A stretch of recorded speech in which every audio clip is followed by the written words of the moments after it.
is happening? My teeth, my middle teeth are going. The Posh Mama routine can save your teeth. So Posh Mama talks about how she can save everyone's teeth using oil pulling and the water pick, and that she's 50 and then her teeth were in like really bad shape and she saved her teeth. She thought she was going to lose them. They were all going to get pulled out apparently, according to her. And she now saved her teeth with oil pulling. Now, here's the deal, guys. When you have decay in between your teeth like that young lady did, no amount of mouthwash, oil pulling, or brushing will really get rid of that cavity that has already formed. That's a pretty significant size cavity.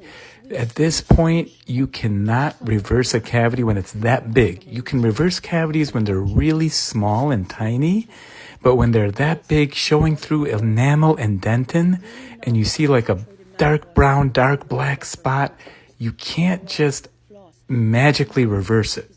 So you really do need to see a dentist. I hate to tell you that, well, I really don't hate to tell you that. I just hope people listen.